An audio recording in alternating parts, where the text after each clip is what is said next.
Hi, everybody. This is Silvio Canto in Dallas, Texas on Monday, March 11th, and welcome to our video commentary.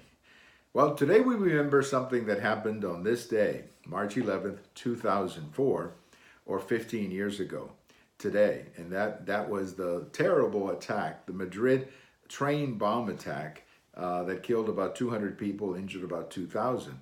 It happened in the morning rush hour as commuters were going to work when the trains obviously were full of people, and several bombs went off, and well, the consequences were deadly. As I said, 200 dead, 2,000 injured.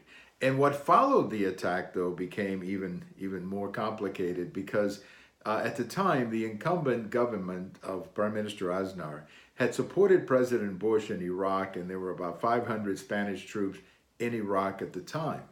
The opposition government, headed by Rodrigo Zapatero, had opposed the Spanish participation in Iraq. And as soon as the attack happened, the opposition began to blame the fact that there were Spanish troops in Iraq. They began to blame that for the terrorist attack. So they promised that if they were elected, they would pull the troops out. A few days later, they were elected, and the troops eventually came out of Iraq, and that was the tragic end of that story. Now, of course, the troops came out of Iraq, that's a fact, but the terrorists never left Spain, and that's another fact. And I think the worst part of it all, to many of us looking at what the government of Rodrigo Zapatero did, the worst part of it all was the weakness that they projected to the terrorists. I mean, the terrorists in Spain learned that if you could do a terrorist act like this, you could literally bring down a government.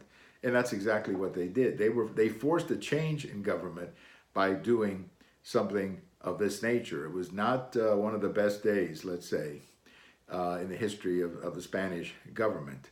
And of course, 15 years later, the bitterness is still there in Spain because a lot of people feel that it was politicized. The whole thing was politicized, and that's never a good thing when you politicize a terrorist attack. So we remember today that terrible day, March 11th, 2004, just absolutely horrible. I remember getting the news and I was just stunned. I just couldn't believe what was happening in Madrid. Thank you for watching. We have all of these on YouTube. We have them on my blog as well as Twitter. And if today is your birthday, happy birthday. Bye-bye, everybody.